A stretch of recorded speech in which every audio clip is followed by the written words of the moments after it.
بسم اللہ الرحمن الرحیم۔ میں نے مینٹل ہاسپٹل پر ریسرچ کرنی تھی، جو اسی صورت ممکن تھا کہ میں کچھ دن پاگل پن کی ایکٹنگ کر کے اس اسپتال میں رات گزارتی۔ یوں جلد ہی میں وہاں ایڈمٹ ہو گئی۔ رات 12 بجے میں نے دیکھا کہ نرس ایک پاگل عورت کے پاس آئی اور اس کے کان میں کچھ بول کر اس کے ہاتھ میں پھٹکڑی پکڑا دی۔ میں بہت حیران ہوئی کہ وہ پاگل عورت خوشی سے تالیاں بجانے لگی۔ اسی وقت وہ دبے قدموں اسے اپنے ساتھ بڑے ڈاکٹر کے روم میں لے گئی۔ مجھے کچھ شک سا ہوا۔ میں نے پیچھا کرتے ہوئے اندر جھانکا تو قدموں تلے سے زمین نکل گئی۔ میں ارم ایک تحقیقاتی صحافی ہوں اور ہمیشہ مجھے ان موضوعات پر تحقیق کرنے کا شوق رہا جو لوگوں کی آنکھوں سے اوجھل ہوں۔ ایک دن مجھے میری دوست نے بتایا شہر کے مشہور مینٹل اسپتال کے بارے میں عجیب و غریب باتیں سننے کو مل رہی ہیں۔ اسپتال کے مریضوں کے ساتھ کچھ ڈاکٹرز ناروا سلوک کر رہے، پراسرار طور پر مریضوں کے غائب ہونے کی مشکوک خبریں گردش کر رہی تھیں۔ مجھے لگا کہ یہ موضوع میری زندگی کی سب سے بڑی سٹوری ہو سکتی ہے، لیکن مسئلہ یہ تھا کہ اس کی حقیقت تک پہنچنے کا واحد راستہ اندر سے تحقیق کرنا تھا۔ میں نے فیصلہ کیا کہ پاگل پن کی اداکاری کر کے خود کو اسپتال میں ایڈمٹ کرواؤں گی۔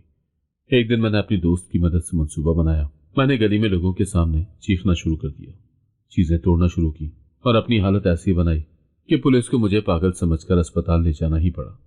مجھے جلدی اسپتال کے وارڈ میں داخل کر دیا گیا۔ وہاں کے ماحول نے مجھے پہلے دن سے ہی بے چین کر دیا۔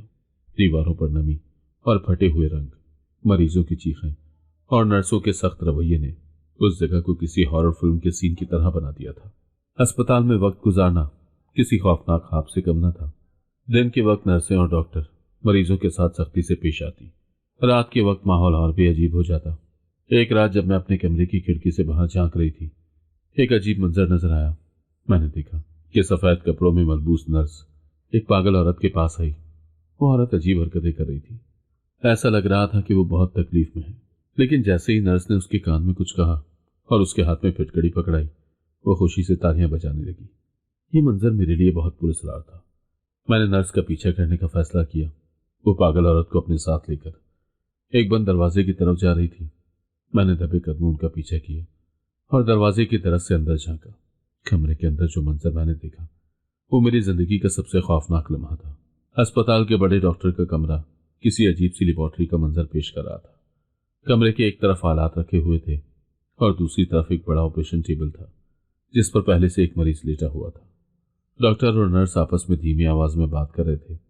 وہ پاگل عورت جو خوشی سے تالیاں بجا رہی تھی اب خوفزدہ نظر آ رہی تھی۔ ہمیں جلدی کرنا ہوگا، ڈاکٹر نے کہا۔ یہ آخری مریض ہے، اس کے بعد ہمیں نئے نمونے تلاش کرنے ہوں گے۔ میرے دماغ میں ہزاروں سوالات دوڑنے لگے۔ یہ لوگ کیا کر رہے تھے اور یہ نمونے کس قسم کے ہیں؟ ایک نرس کو باہر کا رخ کرتا دیکھ کر میں جلدی سے اپنے کمرے میں آ گئی۔ میں نے فیصلہ کیا کہ میں ان کے راز کا پتہ لگا کر رہوں گی۔ اگلے دن میں نے اپنی تحقیقات شروع کی۔ میں نے مریضوں سے بات کرنے کی کوشش کی، لیکن زیادہ تر لوگ خوفزدہ تھے اور کچھ بولنے کو تیار نہیں تھے۔ ایک بوڑھی عورت جو وارڈ کے کونے میں اکیلی بیٹھی رہتی تھی میرے قریب آئی اور دھیمی آواز میں بولی، یہاں سے نکل جاؤ، وہ تمہیں بھی لے جائیں گے۔ کون لے جائے گا؟ میں نے جلدی سے پوچھا۔ رات کو جو لوگ غائب ہوتے ہیں وہ کبھی واپس نہیں آتے، اس نے جواب دیا۔ میں نے محسوس کیا کہ ہر رات 1 یا 2 مریض غائب ہو جاتے ہیں۔ اگلے دن ان کا کوئی ذکر تک نہیں ہوتا۔ جب میں نے نرسوں سے ان کے بارے میں پوچھا تو انہوں نے اسے چھاڑ کر رکھ دیا۔ ایک رات میں نے وارڈ کے دوسرے کمرے میں چھپ کر ان نرسوں کا انتظار کیا جو مریضوں کو لے جاتی تھی۔ جب وہ آئیں تو میں نے ان کا پیچھا کیا۔ اس بار وہ مجھے اسپتال کے تہخانے میں لے گئی جہاں ایک خفیہ کمرہ موجود تھا۔ تہخانے کا کمرہ اسپتال کے اوپر موجود لیبارٹری سے بھی زیادہ خوفناک تھا۔ وہاں بڑی بڑی الماریاں تھیں جن میں مختلف کیمیکلز اور عجیب آلات رکھے ہوئے تھے۔ ایک دیوار پر تو ہڈیاں لٹکی ہوئی تھیں اور ایک طرف بڑی شیشے کی بوتلیں رکھی تھیں جن میں کوئی پراسرار محلول بھرا ہوا تھا۔ ڈاکٹر جو رات کے وقت اس کمرے کا انچارج تھا ایک فائل کو کھول کر نرسوں سے کچھ بات کر رہا تھا۔ ہمیں یہ تجربات مکمل کرنے ہیں، یہ حکومت کے لیے اہم ہے۔ اگر ہم کامیاب ہو گئے تو ہمارا نام تاریخ میں لکھا جائے گا۔ یہ سن کر میرا دل کانپ گیا۔ یہ لوگ انسانی جسموں پر تجربات کر رہے تھے اور شاید مریض ان کے لیے صرف نمونے تھے۔ میں نے سوچا کہ یہ معلومات کسی طرح باہر پہنچانی ہوں گی، لیکن مسئلہ یہ تھا کہ اسپتال کے اندر سیکیورٹی بہت سخت تھی۔ میں نے تہخانے سے نکل کر اپنے کمرے میں واپس جانے کی کوشش کی، لیکن ایک نرس نے مجھے دیکھ لیا۔ تم یہاں کیا کر رہی ہو؟ اس نے شک بھری نظروں سے پوچھا۔ میں پانی لینے گئی تھی، میں نے بہانہ بنایا۔ نرس نے مجھے سخت نظروں سے دیکھا لیکن کچھ کہے بغیر چلی گئی۔ میرا دل مزید بے چین ہو گیا۔ میں نے تہیہ کر لیا تھا کہ اس رات کے بعد اس اسپتال کے خوفناک راز کو دنیا کے سامنے لا کر رہوں گی، لیکن یہ کام آسان نہیں تھا۔ اگلی صبح وہی نرس جس نے مجھے تہہ خانے کے قریب دیکھا تھا وارڈ میں آئی اور مجھے گھورتے ہوئے بولی، ڈاکٹر صاحب تم سے ملنا چاہتے ہیں۔ میں جانتی تھی کہ یہ معمول کا بلانا نہیں ہے۔ پریشانی سے میرے قدم بھاری ہو گئے، لیکن میں نے اپنے اندر کے خوف کو دبایا اور نرس کے پیچھے چل پڑی۔ وہ مجھے سیدھا بڑے ڈاکٹر کے کمرے میں لے گئی۔ کمرے میں داخل ہوتے ہی ڈاکٹر نے گہری نظروں سے میرا جائزہ لیا۔ تم یہاں خوش نہیں لگتی؟ اس نے سوال کیا۔ میں نے محسوس کیا تھا کہ یہاں رہنے والے زیادہ تر لوگ نارمل تھے۔ یہ وہ لوگ تھے جن کے گھر والوں نے جان چھڑوانے کے لیے انہیں یہاں بھیج دیا تھا۔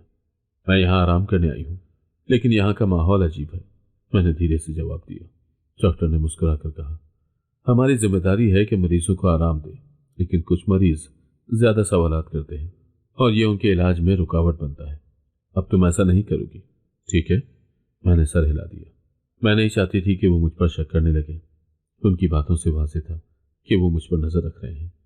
میں واپس وارڈ میں پہنچی تو سب مریض اپنے اپنے کاموں میں لگے ہوئے تھے، لیکن ایک نوجوان لڑکی جسے میں نے پہلے کبھی بات کرتے نہیں دیکھا تھا میرے قریب آ کر بولی، تمہیں یہاں سے جلدی نکلنا ہوگا، وہ تمہیں بھی لے جائیں گے جیسے باقیوں کو لے گئے۔ وہ بہت اٹک اٹک کر بات کر رہی تھی۔ تم یہ سب کیسے جانتی ہو اور تم یہاں سے کیوں نہیں چلی جاتی؟ میں نے حیرانی سے پوچھا۔ اس نے جلدی سے کہا، میرا بھائی بھی یہاں تھا، وہ رات کو لے گئے اسے اور وہ واپس نہیں آیا۔ یہ سن کر میرے اندر خطرے کی گھنٹی بجنے لگی۔ مجھے احساس ہوا کہ اگر میں زیادہ دیر یہاں پر رہی تو شاید میرا انجام بھی وہی ہوگا۔ میں نے تہیہ کیا کہ اس جگہ کے خوفناک رازوں کو بے نقاب کرنے کے لیے بہت جلدی مجھے ثبوت جمع کرنے ہوں گے۔ رات کے وقت جب نرسیں اور ڈاکٹر آرام کر رہے ہوتے، میں چھپ چھپ کر وارڈز اور تہہ خانے کا جائزہ لیتی۔ کچھ دن کے بعد میں نے تہہ خانے کے اس کمرے میں داخل ہونے کا فیصلہ کیا جہاں وہ تجربات ہوتے تھے۔ وہ دروازہ بند تھا۔ میں نے ایک کھڑکی کے ذریعے اندر جھانکا۔ اندر کے مناظر دل دہلا دینے والے تھے۔ میز پر کچھ اعضاء پڑے ہوئے تھے اور دیواروں پر کسی خفیہ تجربے کے خاکے بنے تھے۔ ایک فائل میری نظر میں آئی جس میں پروجیکٹ 0 لکھا ہوا تھا۔ یہ فائل ایک میز پر رکھی تھی۔ میں نے موقع دیکھ کر دروازہ کھولا اور فائل اٹھا لی۔ فائل کے اندر موجود دستاویزات نے سب کچھ واضح کر دیا۔ یہ اسپتال انسانی جسموں پر خطرناک تجربے کرنے کے لیے خفیہ طور پر کام کر رہا تھا۔ فائل میرے لیے ایک اہم ثبوت تھی، لیکن سوال یہ تھا کہ میں اسے باہر کیسے لے جاؤں۔ اسپتال کے گارڈز ہر کونے پر موجود تھے اور ہر مریض پر سخت نظر رکھی جاتی تھی۔ میں نے فیصلہ کیا کہ اگلی رات ایک نرس کے کمرے میں چھپ کر باہر نکلنے کا راستہ تلاش کروں گی۔ اسی رات میں نے دیکھا وہی نرس جو پاگل عورت کو ڈاکٹر کے پاس لے کر گئی تھی دوبارہ کسی مریض کے پاس آ رہی تھی۔ میں نے موقع کا فائدہ اٹھایا اور اس کے پیچھے چل پڑی۔ اس بار وہ ایک نوجوان لڑکے کو لے کر جا رہی تھی۔ نوجوان لڑکے کو دیکھ کر میرا دل دھڑک گیا۔ وہ لڑکا بار بار کہہ رہا تھا کہ مجھے چھوڑ دو۔ میں نے کچھ نہیں کیا، لیکن نرس نے اس کے منہ پر ہاتھ رکھا اور اسے گھسیٹ کر تہہ خانے کی طرف لے گئی۔ میں نے ہمت کر کے ان کا پیچھا کیا اور تہہ خانے کے ایک تاریک گوشے میں چھپ کر منظر دیکھنے لگی۔ ڈاکٹر اور اس کے معاونین نے اس لڑکے کو ایک مشین کے سامنے بٹھا دیا۔ وہ مشین کوئی عجیب سی روشنی نکال رہی تھی اور وہ لوگ اس کے جسم پر الیکٹروڈوز لگا رہے تھے۔ یہ ہمارا نیا تجربہ ہے، اگر یہ کامیاب ہوا تو ہم اگلے مرحلے میں جا سکتے ہیں، ڈاکٹر عارف نے جوش سے کہا۔ یہ سن کر میرے رونگٹے کھڑے ہو گئے۔ وہ لوگ اس لڑکی کو محض ایک تجربے کے طور پر استعمال کر رہے تھے اور اس کی زندگی ان کے لیے کوئی اہمیت نہیں رکھتی تھی۔ اس رات کا منظر میرے اعصاب پر سوار ہو گیا۔ میں نے تہہ خانے سے نکل کر دوبارہ اپنے وارڈ میں واپس آنا ہی بہتر سمجھا۔ مجھے یقین ہو گیا تھا کہ یہ اسپتال نہ صرف ایک خطرناک تجربہ گاہ ہے، بلکہ یہاں انسانیت کے نام پر ظلم ہو رہا ہے۔ میں نے اگلی صبح بھاگنے کی منصوبہ بندی شروع کی۔ فائل کو چھپانا ضروری تھا تاکہ کسی کو شک نہ ہو۔ میں نے وہ فائل اپنے بستر کے نیچے چھپا دی اور ہر وقت اس کے قریب رہنے لگی۔ مگر اس اسپتال سے نکلنا اتنا آسان نہ تھا۔ یہاں ہر دروازے پر گارڈز موجود تھے اور ہر وارڈ میں نگرانی کے لیے کیمرے لگے ہوئے تھے۔ وارڈ میں ایک ادھیڑ عمر کی عورت موجود تھی جس کا نام زہرا تھا۔ وہ اکثر خاموش رہتی، لیکن ایک دن میں نے اسے ڈاکٹر کے بارے میں بڑبڑاتے سنا۔ یہ لوگ کسی کو زندہ نہیں چھوڑتے، سب کو مار دیتے ہیں۔ میں نے اس کے قریب جا کر کہا، زہرا بی بی، کیا آپ جانتی ہیں کہ یہاں کیا ہو رہا ہے؟ زہرا نے خوفزدہ نظروں سے مجھے دیکھا، پھر بولی، مجھے سب معلوم ہے، لیکن میں کچھ کر نہیں سکتی۔ وہ میری بیٹی کو لے گئے تھے۔ وہ کہہ رہے تھے کہ اس پر علاج کر رہے، لیکن وہ کبھی واپس نہیں آئی۔ یہ کہہ کر وہ رونے لگی۔ زہرا کی باتوں سے میرے دل میں مزید ہمت آئی۔ میں نے اسے اپنے منصوبے کے بارے میں بتایا۔ اگر ہم دونوں مل کر کام کریں تو شاید یہاں سے نکل سکے۔ زہرا نے تھوڑی ہچکچاہٹ کے بعد میرا ساتھ دینے کا وعدہ کر لیا۔ وہ اپنی بیٹی کی موت کا بدلہ لینا چاہتی تھی۔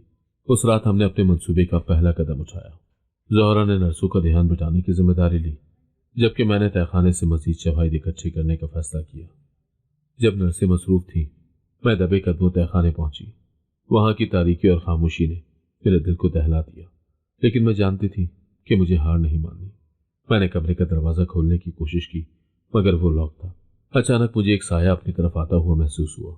میرے سانس خوف سے خشک ہو گیا۔ وہ سایہ اسپتال کا بڑا ڈاکٹر عارف تھا۔ اس نے مجھے دیکھ لیا تھا۔ تو یہ تم ہو؟ میں جانتا تھا کہ تم معمولی مریض نہیں ہو، ڈاکٹر عارف نے غصے سے کہا۔ میں نے بھاگنے کی کوشش کی، لیکن ڈاکٹر نے مجھے پکڑ لیا۔ اس کے ہاتھ مضبوط تھے اور میں اپنی پوری طاقت کے باوجود اس سے آزاد نہ ہو سکی۔ اس نے مجھے زبردستی ایک کمرے میں بند کر دیا اور نرسوں کو بلایا۔ یہ لڑکی بہت زیادہ سوالات کر رہی تھی اور شاید ہماری جاسوسی بھی کر رہی ہے۔ اسے بھی تجربے کے لیے تیار کرو۔ میرے اوپر تجربہ کرنے کی تیاری ہونے لگی۔ مجھے ایک الگ وارڈ میں قید کر دیا گیا۔ وہاں نہ کوئی کھڑکی تھی اور نہ دروازہ تھا۔ مجھے قید خانے جیسی اس وارڈ میں ڈال دیا گیا، جہاں ہر طرف خاموشی اور خوف چھایا ہوا تھا۔ میں نے اپنے ارد گرد نظر دوڑائی تو وہی نوجوان لڑکا ایک کونے میں خاموشی سے بیٹھا تھا۔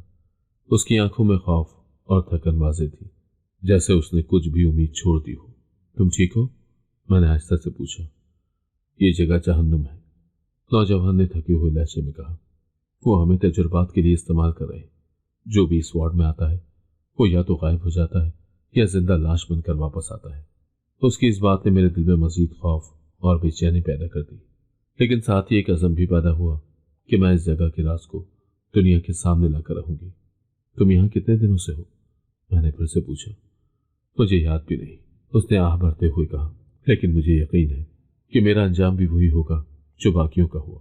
میں نے اسے یقین دلانے کی کوشش کی کہ ہم دونوں مل کر اس جگہ سے نکل سکتے ہیں، لیکن اس کے چہرے پر مایوسی واضح تھی۔ شاید وہ اپنے لیے کچھ کرنا ہی نہیں چاہتا تھا۔ میں اسے ذہنی طور پر یہاں سے نکلنے کے لیے تیار کرنے لگی۔ رات کو جب سب سو رہے تھے، میں نے وارڈ کا جائزہ لیا۔ دیوار پر ایک چھوٹی سی کھڑکی تھی جو باہر کی جانب کھلتی تھی، لیکن وہ بہت اونچی تھی اور اس تک پہنچنا مشکل تھا۔ ہمیں اس کھڑکی سے باہر نکلنے کا کوئی راستہ تلاش کرنا ہوگا، میں نے نوجوان سے کہا۔ یہ آسان نہیں ہوگا، یہاں ہر جگہ کیمرے ہیں اور اگر کسی نے ہمیں دیکھا تو ہمارا بچنا ناممکن ہوگا، اس لڑکے نے مایوسی سے کہا۔ لیکن میں نے ہار ماننے سے انکار کر دیا۔ میں نے تہیہ کر لیا تھا کہ اگر ہم نے ہمت کی تو ضرور نکل سکیں گے۔ اچانک مجھے اس وارڈ سے نکال کر میرے کمرے میں شفٹ کر دیا گیا۔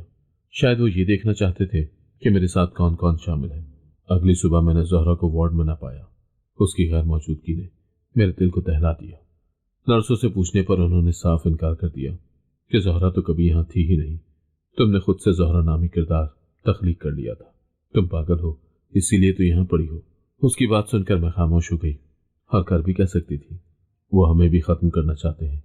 ہمیں جلدی کچھ کرنا ہوگا، میں نے نبیل سے کہا۔ وہ ہر طرح سے میرے ساتھ دے رہا تھا۔ اگلی رات میں نے تہخانے سے چوری شدہ فائل کو دوبارہ دیکھا۔ وہ فائل میرے بستر کے نیچے چھپی تھی، لیکن میرے قید ہونے کے بعد وہ وہاں نہیں رہی تھی۔ مجھے شک ہوا کہ ڈاکٹر یا نرسوں نے اسے ڈھونڈ لیا ہوگا۔ ہمیں کسی طرح تہخانے واپس جانا ہوگا۔ اس فائل میں وہ تمام راز ہیں جو اس اسپتال کو بے نقاب کر سکتے ہیں، میں نے نبیل سے کہا۔ تم پاگل ہو، یہ اتنا آسان نہیں ہے، وہ ہمیں مار ڈالیں گے، نبیل نے خوفزدہ ہو کر کہا۔ یہی ان کا مقصد ہے، لیکن اگر ہم کچھ نہ کریں تب بھی مارے جائیں گے اور وہ کامیاب ہو جائیں گے، میں نے اسے سمجھانے کی کوشش کی۔ اسے میری بات سمجھ میں آ گئی تھی۔ ہم دونوں نے فیصلہ کیا کہ اگلی رات جب گارڈز اور نرسیں ڈیوٹی بدلیں گی، ہم اپنی زندگی کو خطرے میں ڈال کر باہر نکلنے کی کوشش کریں گے۔ نوجوان نے ایک پرانی کرسی اور کچھ بستر کی چادریں اکٹھا کی تاکہ کھڑکی تک پہنچنے کا راستہ بنایا جا سکے۔ رات کا وقت آیا اور وارڈ میں مکمل خاموشی تھی۔ ہم نے آہستہ آہستہ کرسی کو دیوار کے قریب رکھا اور چادریں باندھ کر ایک رسی بنائی۔ نبیل کھڑکی کے قریب پہنچا اور رسی باندھنے لگا۔ جلدی کرو، میں نے دھیمی آواز میں کہا، کیونکہ گارڈز کسی بھی وقت آ سکتے تھے۔ کھڑکی کے قریب پہنچتے ہی نیچے سے کسی کے قدموں کی آواز سنائی دی۔ میرے دل کی دھڑکن تیز ہو گئی۔ وہ لوگ آ گئے، نبیل نے گھبرا کر کہا۔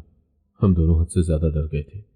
ہم نے فوراً پیچھے ہٹنے کی کوشش کی، لیکن گارڈز نے دروازہ کھول دیا۔ ان کے ہاتھوں میں ٹارچ اور ہتھیار تھے۔ یہاں کیا ہو رہا ہے؟ ایک گارڈ نے غصے سے کہا۔ گارڈ کی آواز سن کر میری سانس رک گئی۔ ایک لمحے کے لیے مجھے ایسا لگا جیسے ہماری زندگیوں کا کھیل ختم ہو چکا ہو، لیکن نبیل نے فوراً میرے ہاتھ پکڑے اور مجھے اپنے ساتھ گھسیٹتے ہوئے کمرے کے آخری کونے تک لے آیا۔ جلدی کرو، کسی کے دیکھنے سے پہلے باہر نکلنا ہوگا، اس نے سرکشی کی۔ ہم دونوں نے دھڑکتے دلوں کے ساتھ دروازے کی طرف قدم بڑھائے، لیکن جیسے ہی ہم دروازے تک پہنچے ایک گارڈ سامنے آ گیا۔ اس کے ہاتھ میں ٹارچ تھی جس کی روشنی سیدھا ہمارے چہروں پر پڑ رہی تھی۔ میں نے اپنے آپ کو ساکت کر لیا اور نبیل نے فوراً میرے سامنے آ کر خود کو پیش کیا۔ ہم کچھ نہیں کر رہے، ہم بس… اس کی آواز ہکلا گئی۔ گارڈ نے اسے غصے سے دیکھا اور پھر ہم دونوں کی طرف بڑھا، لیکن اچانک ہی دروازے کی دوسری طرف سے ایک شور سنائی دیا۔ گارڈ نے مڑ کر دیکھا اور میں نے فوراً دروازے کو دھکیل دیا، جس کے ساتھ ہی دروازہ کھل گیا اور ہم دونوں باہر نکلنے میں کامیاب ہو گئے۔ ہم باہر نکل آئے، لیکن یہ اسپتال کی باسیوں کے لیے کوئی معمولی جگہ نہیں تھی۔ اس کی گہری دیواریں، تنگ راہداریاں اور گھٹن زدہ کمرے ہمیں ایک دلدل میں پھنسے ہوئے محسوس ہو رہے تھے۔ ہم نے دھیرے دھیرے باہر کی طرف بڑھنے کی کوشش کی، لیکن اب بھی ہمیں پتا تھا کہ ہمیں اتنی آسانی سے نہیں چھوڑا جائے گا۔ حیرت کی بات یہ تھی کہ اس گارڈ نے ہماری شکایت ابھی تک ڈاکٹر عارف کو نہیں لگائی تھی۔ ہمیں ایک راستہ ڈھونڈنا ہوگا۔ مجھے لگتا ہے ہمیں تہہ خانے کے دروازے سے باہر نکلنا ہے، وہاں کوئی راہ نکل سکتی ہے۔ میں نے نبیل کو مشورہ دیا، لیکن تمہیں نہیں لگتا کہ ہمیں فوراً پولیس یا کسی کو اطلاع دینی چاہیے؟ اسپتال کے راز کھولنا ہماری زندگیوں کو خطرے میں ڈال سکتا ہے۔ نبیل نے میری طرف دیکھتے ہوئے کہا، ہم پولیس کو اطلاع دے کر اس اسپتال کے رازوں کو بے نقاب کریں گے، لیکن ابھی ہمیں خود کو بچانا ہے۔ اگر ہم یہاں سے نہ نکلے تو ہم کبھی بھی باہر نہیں جا پائیں گے، میں نے عجلت میں کہا۔ میں ایک منٹ بھی ضائع نہیں کرنا چاہتی تھی۔ ہم دونوں آہستہ آہستہ اس جگہ سے نکل کر تہہ خانے کی طرف بڑھنے لگے، لیکن ہمارے قدموں کی آواز بھی غیر معمولی لگ رہی تھی۔ ہم تہہ خانے میں پہنچ گئے۔ نبیل دروازے کے پاس کھڑا تھا اور میں ثبوت ڈھونڈنے کی کوشش کر رہی تھی۔ آخر میں نے ایک ایسی دراز کھولی جس میں پرانی دستاویزات رکھی ہوئی تھی۔ یہ کیا ہے؟ نبیل بھی جلدی سے وہاں چلا آیا۔ میں نے ایک فائل کھولی اور اس میں درج معلومات پر نظر ڈالی۔ یہ وہی پروجیکٹ زیرو کی فائل ہے۔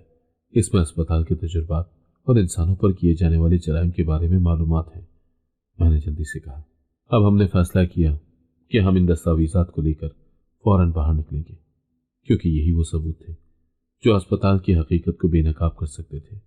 لیکن جیسے ہی ہم کمرے سے نکلنے کی کوشش کر رہے تھے، گارڈز کا ایک گروہ ہمیں پکڑنے کے لیے دوڑ پڑا۔ ہم دونوں دوڑتے ہوئے گارڈ سے بچنے کی کوشش کر رہے تھے، لیکن گارڈز کا گروہ ہماری طرف بڑھ رہا تھا۔ ہم بھاگتے بھاگتے ایک دروازے کے سامنے پہنچے، لیکن دروازہ بند تھا۔ ہماری سانسیں تیز ہو گئی تھیں اور ایک لمحے کے لیے ہم دونوں کو لگا کہ یہ ہمارا آخری موقع ہے۔ یہ اسپتال سے باہر نکلنے کا واحد راستہ ہے۔ ہمیں کچھ کرنا ہوگا، ہمیں کسی بھی طرح اس دروازے کو کھولنا ہوگا، میں نے پھولی ہوئی سانسوں کے درمیان نبیل سے کہا۔ نبیل نے فوراً دروازے کے لاک کو کھولنے کی کوشش کی اور کامیاب ہو گیا۔ جیسے ہی دروازہ کھلا، ہم باہر کی دنیا کی طرف دوڑے۔ ہم باہر نکلے تو رات کا وقت تھا اور باہر کی ہوا تازہ اور ٹھنڈی تھی۔ ہم دونوں کی حالت بے حد خراب تھی، لیکن آزادی کا احساس ہمیں اندر سے مضبوط کر رہا تھا۔ ہم نے فوراً پولیس کو اطلاع دینے کا فیصلہ کیا۔ ہسپتال کے راز، ان کے ظلم، انسانوں پر کیے جانے والے تجربات کو بے نقاب کرنے کے لیے ہمیں اس کی مکمل تحقیقات کرانی ہوگی۔ ہم نے یہ کامیابی حاصل کی ہے، اب ہمیں ان لوگوں کو روکنا ہوگا، اور ہم یہ کر سکتے ہیں، نبیل نے پرجوش لہجے میں کہا۔ ہم نے یہ راز بے نقاب کیا ہے اور اب یہ دنیا کے سامنے آئے گا۔ میں بھی بہت خوش تھی۔ ہم دونوں جب پولیس اسٹیشن پہنچے تو ہمیں یقین تھا کہ ہمارے پاس جو شواہد ہیں وہ اسپتال کے اندر ہونے والے جرم کو بے نقاب کر دیں گے۔ ہم نے تمام دستاویزات پولیس کو دے دی اور اسپتال کے متعلق اپنی تمام معلومات بھی فراہم کر دی، لیکن پولیس کا رد عمل وہ نہیں تھا جو ہم نے سوچا تھا۔ ہمیں ابھی یہ معاملہ دیکھنے دیں، آپ دونوں پریشان نہ ہوں، گھر جا کر آرام کریں، ہم فوراً تحقیقات شروع کر دیں گے۔ ایک سینئر آفیسر نے ہمیں ٹالنے کی کوشش کی۔ ہم دونوں کو جلد ہی اندازہ ہو گیا کہ کچھ گڑبڑ ہے۔ افسر کا رویہ مشتبہ تھا۔ یہ سب کچھ ہم نے اپنی جان پر کھیل کر کیا تھا۔ ہم اتنی آسانی سے خاموش بیٹھنے والے نہیں تھے۔ ہم نے ان سے بار بار مختلف سوالات کیے جن کا کوئی واضح جواب نہیں دیا گیا تھا۔ اس دوران پولیس اسٹیشن کے باہر ایک گاڑی آ کر رکی۔ اس سے نکلنے والے لوگ ہمیں نظر آ رہے تھے اور ان کی یہاں موجودگی نے ہمارے دلوں میں ایک گہرا خوف پیدا کر دیا۔ وہ لوگ اسپتال سے آئے تھے اور ہمیں وہی مشہور چہرے یاد آنے لگے جو ہمیں اسپتال میں ڈاکٹرز اور نرسوں کے طور پر نظر آتے تھے۔ ہمیں فوراً یہاں سے نکلنا ہوگا۔ یہ سب لوگ آپس میں ملے ہوئے ہیں، یہ ہمیں نہیں چھوڑیں گے۔ وہ ہمیں ختم کرنے کے لیے کچھ بھی کر سکتے ہیں۔ نبیل نے ڈرتے ہوئے کہا۔ ہم دونوں نے پولیس اسٹیشن سے باہر نکلنے کا فیصلہ کیا، اور جیسے ہی ہم باہر نکلے ہمیں اس بات کا اندازہ ہوا کہ ہمارے پیچھے کوئی ہے۔ پولیس افسر کی نظروں میں چھپی ہوئی دھمکیاں تھیں، اور اب ہمیں یہ محسوس ہو رہا تھا کہ ہم اس اسپتال کے رازوں کو بے نقاب کرنے کے قریب پہنچ کر بھی بچ نہیں پائیں گے۔ ہم دونوں چھپتے چھپتے ایک محفوظ جگہ تلاش کرنے کی کوشش کر رہے تھے، لیکن وہ لوگ ہمیں پکڑنے کے لیے ہمارے قریب آ رہے تھے۔ ہو سکتا ہے ہمیں کسی محفوظ مقام پر پناہ لینا پڑے، اور ہمیں یہ بہت جلدی کرنا ہوگا۔ یہ وہ لوگ نہیں ہیں جو ہمیں سکون سے رہنے دیں گے۔ میری بات سن کر نبیل بھی پریشان ہو گیا۔ ہم نے فوراً ایک پناہ گاہ کی تلاش کی۔ ہماری قسمت اچھی تھی کہ راستے میں ہم ایک خاتون سے ملے جس نے ہمیں اپنے گھر میں پناہ دینے کی پیشکش کی۔ اس نے بتایا کہ وہ بھی اس اسپتال کے مظالم کا شکار رہی ہے، اور اس کی بیٹی بھی وہاں غائب ہو چکی ہے۔ وہ لوگ جو کچھ بھی کر رہے ہیں یہ سب بہت بڑی سازش ہے۔ میں نے اپنے طور پر اس اسپتال کے کچھ رازوں کا پیچھا کیا تھا، لیکن مجھے ہمیشہ دھمکیاں ملتی رہی، اور پھر میں خاموش ہو گئی۔ اس خاتون نے افسردگی سے بتایا۔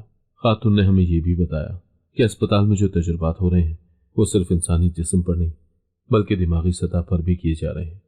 اس اسپتال میں ایک خفیہ پروجیکٹ چل رہا ہے، انسانوں کے دماغ پر مکمل کنٹرول حاصل کرنا تھا۔ یہاں پر مریضوں کو خاص قسم کی دوائیں دی جا رہی ہیں جو ان کے دماغی افعال میں تبدیلیاں لاتی ہیں، اور ان پر تجربات کیے جا رہے ہیں۔ Project zero. میں نے سرگوشی کی، کیونکہ یہی وہ نام تھا جو ہم نے اسپتال کی فائل میں پڑھا تھا۔ خاتون نے بتایا کہ اسپتال کے اعلیٰ افسران اور ڈاکٹرز اس پروجیکٹ کے ذریعے دنیا بھر میں سیاسی اور اقتصادی طاقت حاصل کرنے کا ارادہ رکھتے ہیں۔ وہ انسانوں کے دماغ کو کنٹرول کر کے انہیں اپنے احکام کی تعمیل کرنے کے قابل بنانا چاہتے ہیں۔ ہم دونوں نے فیصلہ کیا کہ اس معاملے کو اس سے زیادہ مزید چھپایا نہیں جا سکتا۔ ہمیں دنیا کو اس اسپتال کے اس غیر قانونی پروجیکٹ کے بارے میں آگاہ کرنا ہوگا۔ اسی لیے ہم نے ایک نیا منصوبہ تیار کیا۔ ہم نے ایک انٹرنیٹ ہیکر سے رابطہ کیا جو ہمیں اسپتال کے مرکزی کمپیوٹر سسٹم تک رسائی دینے کی کوشش کر رہا تھا۔ اس کا مقصد اس اسپتال کے تمام ڈیٹا کو عوامی سطح پر لے آنا تھا۔ ہمیں اس ڈیٹا کو ہیک کرنا ہوگا۔ یہ اسپتال خود کو چھپانے کی ہر ممکن کوشش کر رہا ہے، لیکن اب ہمیں ان کی حقیقت بے نقاب کرنی ہوگی، میں نے پختہ لہجے میں کہا۔ نبیل اور میں نے اس ہیکر کی مدد سے اسپتال کے کمپیوٹر سسٹم میں داخل ہونے کی کوشش کی۔ ہمیں معلوم تھا کہ اگر ہم کامیاب ہو گئے تو اسپتال کے تمام راز سامنے آ جائیں گے، لیکن جیسے ہی ہم نے سسٹم تک رسائی حاصل کی، اسپتال کے سیکیورٹی سسٹمز نے الارم بجا دیا۔ ہم فوراً کمپیوٹر سے دستاویزات ڈاؤن لوڈ کرنے لگے، لیکن ہمیں علم تھا کہ اس کے بعد ہمارا زندہ بچنا مشکل ہوگا، لیکن ہمیں اپنی کوئی پرواہ نہیں تھی۔ ہم کسی بھی طرح معصوم لوگوں کو ان ظالموں کے چنگل سے بچانا چاہتے تھے۔ دیکھو، ہمیں یہ سب بہت جلدی کرنا ہوگا، وقت بہت کم ہے، میں نے نبیل سے کہا۔ گھنٹوں کی جدوجہد کے بعد ہم نے ساری فائلیں اور دستاویزات ڈاؤن لوڈ کر لی، لیکن اس کے فوراً بعد اسپتال کے سیکیورٹی گارڈز اور ڈاکٹرز ہمارے پیچھے آ گئے۔ نہ جانے کیسے انہوں نے ہمارے ٹھکانے کا پتہ لگا لیا تھا۔ ہم دونوں نے فوراً فرار ہونے کی کوشش کی، لیکن وہ ہمارے پیچھے تھے۔ ہم دونوں گلیوں میں دوڑ رہے تھے، اور پیچھے سے اسپتال کے گارڈز کے قدموں کی آواز ہمیں سانس بھی نہیں لینے دے رہی تھی۔ نبیل نے میرے ہاتھ کو مضبوطی سے تھام رکھا تھا، اور ہم اندھیرے میں ایک محفوظ جگہ تلاش کرنے کی کوشش کر رہے تھے۔ یہ لوگ کسی بھی قیمت پر ہمیں زندہ نہیں چھوڑیں گے، نبیل نے سرگوشی کی۔ اس کی سانس تیز ہو رہی تھی۔ ہمارے پاس وہ سب کچھ ہے جو دنیا کو ان کے خلاف اٹھا سکتا ہے، بس ہمیں صحیح وقت اور جگہ تک پہنچنا ہوگا، میں نے بھاگتے بھاگتے جواب دیا۔ ایک موڑ پر پہنچتے ہی اچانک ایک گاڑی ہمارے قریب آ کر رکی۔ ڈرائیور نے کھڑکی نیچے کی اور کہا، جلدی اندر آ جاؤ۔ نبیل نے میری طرف دیکھا۔ اس کے چہرے پر ہچکچاہٹ تھی، لیکن ہمارے پاس کوئی اور راستہ نہیں تھا۔ ہم دونوں گاڑی میں بیٹھ گئے۔ گاڑی تیزی سے سڑک پر روانہ ہوئی، اور پیچھے رہ جانے والے گارڈز ہمیں دیکھتے رہ گئے۔ آپ کون ہیں اور ہماری مدد کیوں کر رہے ہیں؟ میں نے ڈرائیور سے پوچھا۔ ڈرائیور نے پلٹ کر ہمیں دیکھا۔ وہ ایک درمیانی عمر کا شخص تھا۔ اس کے چہرے پر تھکن تھی، لیکن آنکھوں میں ایک عزم جھلک رہا تھا۔ میرا نام ریاض ہے۔ میری بیوی اور بیٹی اس اسپتال کی سازش کا شکار ہو چکی ہے۔ جب میں نے ان کے خلاف آواز اٹھائی تو انہوں نے میری فیملی کو غائب کر دیا۔ میں کئی سالوں سے ان کے خلاف ثبوت جمع کر رہا ہوں، لیکن تمہارے پاس جو مواد ہے وہ ہمیں ان کے خلاف آخری ضرب لگانے میں مدد دے سکتا ہے۔ اس شخص کی باتیں سن کر ہم نے سکون کا سانس لیا۔ اس وقت ہمیں کسی کی مدد کی بے حد ضرورت تھی۔ ریاض ہمیں خفیہ ٹھکانے پر لے گیا جو اس نے دشمنوں کی نظر سے بچنے کے لیے بنایا تھا۔ وہاں اس نے ہمیں اپنے پاس موجود کچھ اہم ثبوت دکھائے جو اسپتال کے جرائم کو مزید واضح کر رہے تھے۔ ریاض نے اس پھٹکڑی کا راز بھی بتایا۔ وہ دراصل ایک ایسا آلہ تھا جو جسم سے ٹچ ہوتے ہی انسان کے دماغ کو مفلوج کر دیتا ہے۔ ہمیں یہ سب کچھ میڈیا تک پہنچانا ہوگا، لیکن یہ آسان نہیں ہوگا۔ ان لوگوں کے پاس اتنی طاقت ہے کہ وہ کسی بھی خبر کو دبا سکتے ہیں۔ ہمیں ان سے زیادہ ہوشیار ہونا ہوگا۔ ریاض ہر بات بہت تفصیل سے بتا رہا تھا۔ ہم سوشل میڈیا اور ہیکرز کی مدد لیں گے۔ اگر ہم یہ معلومات ایک ساتھ کئی پلیٹ فارمز پر ڈالیں تو وہ اسے چھپا نہیں سکیں گے، نبیل نے مشورہ دیا۔ ہم نے ریاض کے ٹھکانے پر بیٹھ کر ساری معلومات کو ترتیب دیا۔ اسپتال کے غیر قانونی تجربات، مریضوں پر تشدد اور پروجیکٹ زیرو کے خوفناک منصوبے کی تمام تفصیلات کو ایک رپورٹ کی شکل میں ڈالا۔ یہ ہماری آخری امید ہے۔ اگر یہ کامیاب ہو گیا تو وہ کبھی چھپ نہیں سکیں گے، لیکن اگر ہم ناکام ہوئے، نبیل بات کو ادھورا چھوڑ کر ہم دونوں کی طرف دیکھنے لگا۔ ناکامی کا سوال ہی پیدا نہیں ہوتا۔ ہم ان کا ظلم مزید برداشت نہیں کریں گے، ریاض نے مضبوط لہجے میں کہا۔ جیسے ہی ہم نے مواد اپلوڈ کیا، ہمارے سسٹمز پر ایک غیر معمولی سرگرمی نظر آئی۔ اسپتال کے لوگ ہماری لوکیشن ٹریس کرنے کی کوشش کر رہے تھے۔ وہ ہمیں ڈھونڈ رہے۔ ہمیں فوراً یہاں سے نکلنا ہوگا، نبیل نے ہم دونوں کی طرف دیکھتے ہوئے کہا۔ تم دونوں شہر کے باہر کسی محفوظ جگہ جاؤ، میں یہاں رہ کر ان سے نمٹوں گا۔ ریاض نے ہمیں ایک پرانی سی گاڑی میں بٹھا کر کہا۔ ہم تمہیں اکیلا نہیں چھوڑ سکتے، میں نے کہا۔ میں اپنے محسن کو خطرے میں اکیلا نہیں چھوڑنا چاہتی تھی۔ میرے پاس ان کا مقابلہ کرنے کا ایک منصوبہ ہے۔ وہ مجھے کوئی نقصان نہیں پہنچا سکتے۔ تم لوگ جا کر یہ یقینی بناؤ کہ یہ معلومات زیادہ سے زیادہ لوگوں تک پہنچے۔ ریاض نے ہمیں تسلی دی۔ ہم دونوں شہر کے باہر ایک پرانے گودام میں پہنچے اور وہیں سے حالات پر نظر رکھنے لگے۔ جلد ہی میڈیا پر خبر کا طوفان آ گیا۔ سوشل میڈیا پر ویڈیوز، اسپتال کے تجربات کی تصاویر اور پروجیکٹ زیرو کی فائل وائرل ہو گئی تھی۔ دنیا بھر سے لوگ ان معلومات پر رد عمل دینے لگے۔ ہم کامیاب ہو گئے، نبیل نے خوشی سے کہا۔ لیکن ہماری خوشی زیادہ دیر قائم نہ رہ سکی۔ گودام کے باہر گاڑیوں کی آواز سنائی دی۔ ہم دونوں نے گودام کی کھڑکی سے جھانکا۔ اسپتال کے لوگ، جو مسلح اور منظم لگ رہے تھے، آہستہ آہستہ گودام کے قریب آ رہے تھے۔ ان کے چہرے کسی بھی رحم کے آثار سے خالی تھے۔ ہمیں جلد سے جلد یہاں سے نکلنا ہوگا، یہ لوگ ہمیں زندہ نہیں چھوڑیں گے۔ نبیل نے میری طرف دیکھ کر سرگوشی کی۔ ہمیں چاہیے کہ ہم ان کے آنے سے پہلے یہاں سے کسی طرح نکل جائیں، لیکن اگر وہ ہمیں پکڑ لیتے ہیں تو ہمارے پاس مواد عوام تک پہنچ چکا ہے۔ یہ ہماری سب سے بڑی جیت ہے، میں نے مسکراتے ہوئے کہا۔ نبیل نے اس بات میں سر ہلایا اور ہم نے گودام کے اندر کوئی خفیہ راستہ تلاش کرنے کی کوشش شروع کر دی۔ پرانے گودام کے ایک کونے میں، جو شاید کسی زمانے میں سامان کے نقل و حمل کے لیے استعمال ہوتی تھی، ہمیں ایک سرنگ ملی۔ یہی ہماری آخری امید ہے، نبیل نے کہا۔ ہم دونوں سرنگ میں داخل ہو گئے۔ سرنگ اندھیرے اور نمی سے بھری ہوئی تھی اور ہر قدم پر ایسا لگ رہا تھا جیسے کوئی سایہ ہمارا پیچھا کر رہا ہو۔ ہمارے دل خوف سے دھڑک رہے تھے، لیکن ہمیں یہ یقین تھا کہ یہ راستہ ہمیں ان لوگوں سے بچا لے گا۔ پیچھے سے گودام کے اندر گولیوں کی آواز آئی۔ اسپتال کے لوگ گودام کے اندر داخل ہو چکے تھے۔ ہم نے اپنی رفتار تیز کر دی۔ سرنگ لمبی اور پیچیدہ تھی اور ہمیں اندازہ نہیں تھا کہ یہ کہاں جا کر ختم ہوگی۔ ہمیں جلدی کرنی ہوگی، میں نے نبیل سے سرگوشی کی۔ کئی منٹوں کے بعد ہمیں سرنگ کے آخر میں ایک روشنی نظر آئی۔ وہ ایک کھلا راستہ تھا جو ایک جنگل میں جا کر نکلتا تھا۔ ہم دونوں نے خدا کا شکر ادا کیا اور سرنگ سے باہر نکلے۔ جنگل میں قدم رکھتے ہی ہمیں اندازہ ہوا کہ ہم اب بھی خطرے میں ہیں۔ اسپتال کے لوگ جدید ٹیکنالوجی کے ذریعے ہمیں ٹریس کر سکتے تھے۔ ہمیں اپنے ٹھکانے بدلتے رہنے ہوں گے، لیکن سب سے اہم بات یہ تھی کہ عوام تک پہنچ چکی معلومات اب ہمارے دشمنوں کو شکست دینے کا سب سے بڑا ہتھیار تھی۔ چند گھنٹوں کے بعد دنیا بھر کے نیوز چینلز پر اسپتال کے جرائم اور پروجیکٹ زیرو کی خبریں گردش کرنے لگیں۔ انسانی حقوق کے گروپس نے اسپتال کے خلاف مظاہرے شروع کر دیے۔ مختلف ممالک کی حکومتوں نے اس معاملے کی تحقیقات کا حکم دے دیا۔ یہ ہماری جیت ہے، لیکن ہمیں اب بھی محتاط رہنا ہوگا۔ یہ لوگ آسانی سے ہار نہیں مانیں گے، میں نے فکر مندی سے کہا۔ ہم نے دنیا کو ان کی حقیقت دکھا دی ہے۔ اب وہ جتنی بھی کوشش کریں، انہیں چھپنے کی جگہ نہیں ملے گی اور وہ ہمارا کچھ نہیں بگاڑ سکیں گے۔ نبیل بہت مطمئن نظر آ رہا تھا۔ ہم دونوں جنگل کے ایک گوشے میں چھپے ہوئے تھے، لیکن ہمیں معلوم تھا کہ اسپتال کے لوگ اب بھی ہماری تلاش میں ہیں۔ ریاض نے ہمیں ایک پیغام بھیجا۔ اسپتال کے اعلیٰ افسران کی میٹنگ ہونے والی ہے۔ اگر ہم اس میٹنگ کو بے نقاب کر دیں تو یہ ان کے خلاف آخری ضرب ہوگی، لیکن یہ پہلے سے بھی زیادہ خطرناک ہوگا۔ یہ پیغام پڑھتے ہی میں گہری سوچ میں گم ہو گئی۔ ہمیں یہ کرنا ہوگا اور ہم یہ ضرور کریں گے۔ اگر ہم یہ قدم نہیں اٹھاتے تو وہ معصوم لوگوں کو دوبارہ نشانہ بنا سکتے ہیں، نبیل نے جوش سے کہا۔ تو پھر یہ ہمارا آخری بار ہوگا، میں نے جواب دیا۔ ریاض کے پیغام نے ہمیں حوصلہ دیا، لیکن اس کے ساتھ خوف بھی بڑھا دیا۔ اسپتال کے اعلیٰ افسران کی میٹنگ کی لوکیشن بہت خفیہ تھی اور ہمیں معلوم تھا کہ یہ ہماری آخری امید ہے۔ اگر ہم یہ میٹنگ بے نقاب کر پاتے تو نہ صرف ان کا پروجیکٹ زیرو تباہ ہو سکتا تھا بلکہ ان کی تمام طاقت بھی ختم ہو جاتی۔ ریاض نے ہمیں ایک نقشہ بھیجا تھا جس میں میٹنگ کا مقام نشان زدہ تھا۔ یہ مقام اسپتال سے کچھ ہی فاصلے پر واقع ایک پرانے بنگلے میں تھا جو برسوں سے بند دکھائی دیتا تھا، لیکن حقیقت یہ تھی کہ وہ جگہ اسپتال کے جرائم کا اصل ہیڈ کوارٹر تھی۔ ہم نے ریاض کے ساتھ رابطے میں رہتے ہوئے اپنے سفر کی تیاری کی۔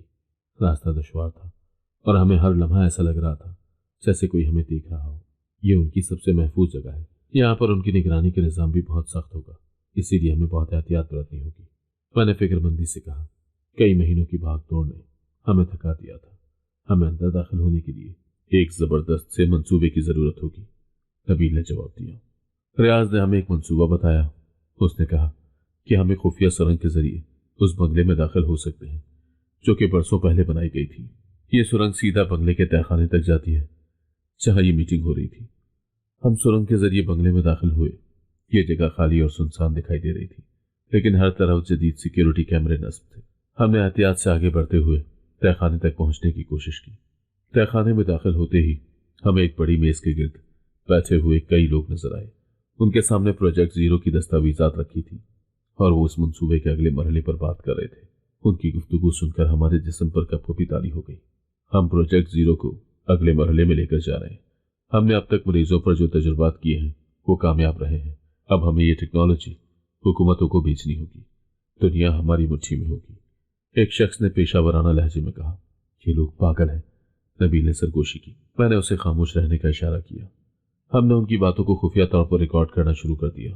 ریاض نے ہمیں ایک جدید ڈیوائس دی تھی جو نہ صرف ان کی باتیں ریکارڈ کر سکتی تھی بلکہ ان کے سسٹم سے ڈیٹا بھی چرا سکتی تھی۔ جیسے ہی ہم نے ڈیٹا حاصل کیا، اچانک ایک الارم بج اٹھا۔ ہسپتال کے لوگ جان چکے تھے کہ کوئی ان کے سسٹم میں گھس چکا ہے۔ ہم پکڑے جا سکتے ہیں، نبیل نے گھبرا کر کہا۔ پریشان نہ ہو، ہمارے پاس وہ سب کچھ ہے جو ہمیں چاہیے۔ میں یہ سب کچھ ریاض کو بھیج چکی ہوں، بس اب ہمیں یہاں سے نکلنے کا راستہ تلاش کرنا ہوگا، میں نے آہستہ سے کہا۔ ہم نے سرنگ کے راستے واپس جانے کی کوشش کی، لیکن اسپتال کے گارڈز ہمارے پیچھے آ چکے تھے۔ گولیوں کی آواز گونجنے لگی اور ہر لمحہ ایسا لگ رہا تھا جیسے موت ہمارے سر پر کھڑی ہو۔ یہ لوگ ہمیں زندہ نہیں چھوڑیں گے، نبیل نے کہا۔ وہ بہت جلدی مایوس ہو جاتا تھا۔ ہمت رکھو، ہم نے جو کام شروع کیا ہے اسے ختم کرنا ہوگا۔ ریاض ہمیں بچا لے گا، میں نے اسے تسلی دی۔ ریاض نے ہمیں سرنگ کے خفیہ راستے سے نکالنے میں مدد دی۔ وہ خود پیچھے رہ کر گارڈز کو روکتا رہا اور ہمیں وقت دیا تاکہ ہم ڈیٹا لے کر محفوظ مقام پر پہنچ سکیں۔ ہم نے جلدی سے ڈیٹا کو ایک محفوظ نیٹ ورک پر اپلوڈ کیا اور اسے دنیا بھر کے میڈیا ہاؤسز تک پہنچا دیا۔ اسپتال کے افسران کی ویڈیوز اور پروجیکٹ زیرو کی تفصیلات دیکھ کر دنیا بھر میں غم و غصے کی لہر دوڑ گئی۔ یہ وہ لمحہ تھا جس کا ہم نے انتظار کیا تھا، نبیل نے سکون کا سانس لیا۔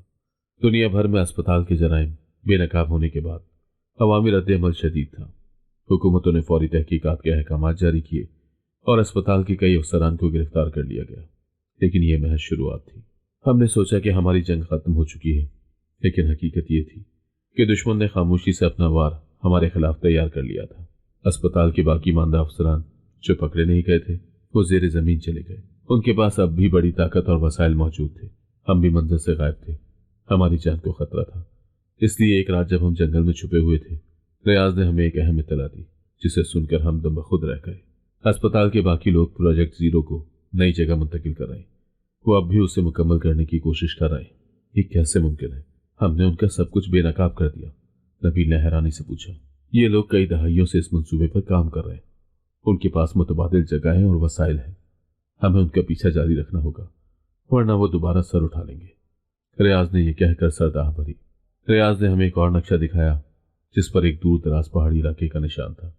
اس کا کہنا تھا کہ یہ وہ جگہ ہے جہاں پروجیکٹ زیرو کی باقی ماندہ تجربات کیے جا رہے ہیں، لیکن یہ جگہ انتہائی محفوظ ہے اور وہاں تک پہنچنا خطرناک ہوگا۔ ہم نے خطرہ مول لینے کا فیصلہ کیا۔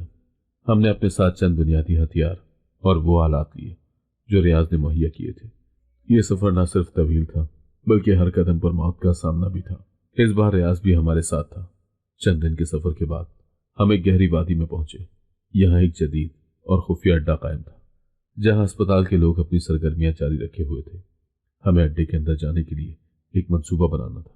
ہمیں ان کے اندرونی نظام کو ہیک کرنا ہوگا اور ان کے تجربات کی شواہد دوبارہ جمع کرنے ہوں گے، لیکن اس بار ہمیں یہ یقینی بنانا ہوگا کہ وہ مکمل طور پر تباہ ہو جائے۔ ریاض نے ہم دونوں کی طرف دیکھ کر کہا۔ ہم تینوں نے اڈے کے اندر جانے کا ایک خطرناک منصوبہ بنایا۔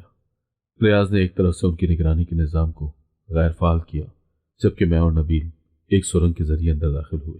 اڈے کے اندر ہمیں وہ سب کچھ ملا جس کی ہمیں توقع تھی، نہ صرف پروجیکٹ زیرو کے مزید خوفناک تجربات بلکہ ان کے اگلے منصوبے کی تفصیلات بھی۔ وہ ان تجربات کو بڑی کمپنیوں اور حکومتوں کو فروخت کرنے کی تیاری کر رہے تھے۔